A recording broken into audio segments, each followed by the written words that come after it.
एक राजा था। मरने के बाद उसने वसीयत एक छोड़ रखा था जिसमें लिखा गया था कि उसके पास कुल 19 घोड़े हैं। 19 घोड़े में से आधा जो है वसीयतनामा के अनुसार आधा जो है उसके पुत्र को मिलेगा, 1/4 हिस्सा जो है उसकी बेटी को मिलेगा और 1/5 भाग जो है उसको उसके नौकर को दिया जाएगा।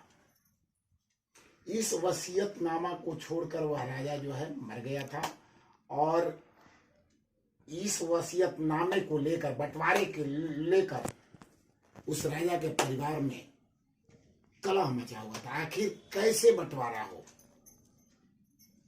तो आप लोग भी सोचिए कि 19 घोड़े में से कैसे जो है उसके बेटे को आधा दिया जाए, बेटी को 1/4 भाग और नौकर को 1/5 भाग। तब तक के लिए आपको सोचने का समय दिया जाता है। आप भी सोचिए इस सवाल को कैसे हल करेंगे। मैं प्रमोद कुमार चौबे आज जो है एक छोटी सी कहानी लेकर आया हूं और इस कहानी के माध्यम से आपको बताऊंगा कि प्रत्येक के जीवन में इस तरह के कठिन समस्याएं यानी सवाल पैदा होते रहते हैं, जबकि उसका हल भी आसान है, लेकिन जीवन के इन अनसुलझे पहेलियों में हम उलझ के रह जाते हैं और उसको सुलझाने का प्रयास नहीं करते हैं, जिसके चलते हमारा जीवन जो है नरक हो जाता है। तो इससे पहले अगर आप हमारे चैनल को सब्सक्राइब नहीं किए हैं तो सब्सक्राइब जरूर कर लें और यह कहानी आपको कैसी लगी कमेंट करके जरूर बताइएगा। तो आइए जानते हैं और सुनते हैं इस कहानी को और अपने जीवन में उतार कर अपने जीवन को सफल बना सकते हैं, अपने जीवन को एक नई दिशा दे सकते हैं, अपनी जिंदगी को एक नए मुकाम पर पहुंचा सकते हैं। तो जैसा कि मैंने बताया, एक राज्य का राजा जो है एक वसीयतनामा छोड़कर इस दुनिया को सदा के लिए छोड़ चल बसा था। जब मरने के बाद वसीयतनामा को पढ़ा गया तो उसमें लिखा था कि उसके पास कुल 19 घोड़े थे और 19 घोड़े में से आधा जो है मेरे पुत्र को दे दिया जाए, 1/4 भाग मेरी पुत्री को दे दिया जाए और 1/5 भाग जो है मेरे नौकर को दे दिया जाए। इस समस्या को सुलझाने के लिए राज दरबारियों की कई दिनों तक बैठक चली, लेकिन कोई भी इस समस्या को सुलझा नहीं सका। सबने सोचा कि आखिर 19 का आधा जो है 9.5 यानी एक घोड़े को काटना पड़ेगा। आखिर घोड़े को काट कर कैसे बांटा जाए, और उससे भी समस्या हल नहीं होगी। मानो एक घोड़े को हटा भी लिया गया तो फिर 18 घोड़े बचे, जिसमें 1/4 भाग बांटना है तो फिर घोड़े को काटना पड़ेगा। तो इस समस्या का समाधान कहीं से भी नहीं दिख रहा था। सब लोग बड़ी परेशान थे। इसी दौरान दूसरे राज्य से एक बुद्धिमान को बुलाया गया। वह बुद्धिमान जो है एक घोड़े पर चढ़कर आया और आते ही सवाल पूछा कि आखिर क्या परेशानी है, क्या समस्या है, कौन से ऐसे सवाल है जो नहीं सुलझ रहे हैं। लोगों ने बताया तो उसने कहा कि एक घोड़ा मेरा मिला लीजिए, समस्या हल हो जाएगी। सब लोग हंसने लगे। दरबारियों ने कहा कि एक पागल राजा था जो ऐसे वसीयतनामा छोड़ के मर गया और दूसरा यह पागल आ गया कह रहा है कि मेरा घोड़ा भी मिला लीजिए, समस्या हल हो जाएगी। लेकिन जो हंस रहा था वो अवाक था, समस्या हल हो गई।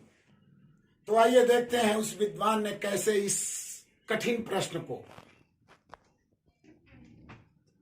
एक क्षण में सलटा दिया। उसने कहा कि एक घोड़ा मेरा भी उसमें ले लो और ये समस्या हल हो जाएगी। देखिए उसने कैसे 19 घोड़े थे, 19 घोड़े में एक घोड़ा उस विद्वान का जोड़ दिया गया, टोटल हो गए 20 घोड़े। 20 घोड़े में आधा जो है पुत्र को जो है आधा, यानी 20/2 10 घोड़े, 10 मिल गए पुत्र को। अब पुत्री को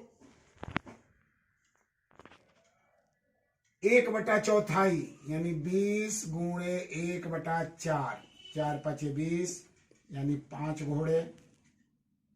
उसी तरह नौकर को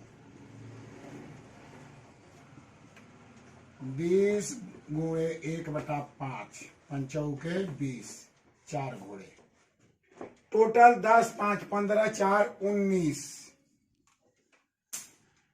इस समस्या को पुत्र को मिले 10 घोड़े, पुत्री को 5 और नौकर को 4, टोटल 19 घोड़े बांट दिए गए। और एक घोड़ा जो विद्वान उसमें मिलाया था उसका भी ये घोड़ा बच गया। तो देखिए, इस कहानी के माध्यम से हम यही सीखते हैं कि हम अपने जीवन को अगर सही रास्ते पे ले जाना चाहते हैं और किसी भी तरह की समस्या को हम सुलझाना चाहते हैं तो उसमें हमको जोड़ना सीखना चाहिए। हमें उस समस्या से भागना नहीं है, उस समस्या को हल करना है। और उस समस्या को हल करने के लिए हमें जोड़ना सीखना होगा। ये हमारे जीवन में रोज ऐसा आता है, क्योंकि हमारे जीवन में, हमारे शरीर में ये 19 घोड़े हमेशा विद्यमान हैं। अब आप कहिएगा कैसे?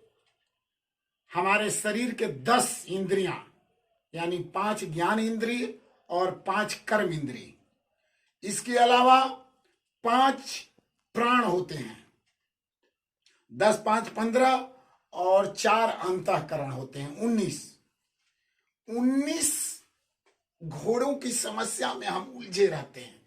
लेकिन 20वां घोड़ा जो है आत्मज्ञान का होता है। उस 20वें घोड़े को जो है हम दरकिनार किए रहते हैं। अगर जिस दिन हम उस आत्मज्ञान को अपने जीवन में उतार लेंगे, हमारे जीवन में किसी प्रकार की कोई समस्याएं नहीं आएगी। आज हम बच्चों में देखते हैं सुसाइड करने की प्रवृत्ति बढ़ गई है। थोड़ी सी असफलता क्या मिली, जीवन से निराश हो जाते हैं। जीवन से निराश नहीं होना है। इस कहानी के माध्यम से जो कहानी बताए हैं हमें भी, इस कहानी के माध्यम से हमें कुछ सीखना है। और जीवन की हर समस्या, कोई ऐसी समस्या नहीं है जिसका हम समाधान नहीं कर सकते हैं। तो आज की इस कहानी के माध्यम से हम जानेंगे कि हम जीवन में कभी निराश नहीं होंगे और कोई ऐसा सवाल नहीं है, कोई ऐसी समस्या नहीं है जो हल नहीं हो सकती है, जो दूर नहीं हो सकती है। तो चलिए, आज के लिए इतना ही। जय हिंद।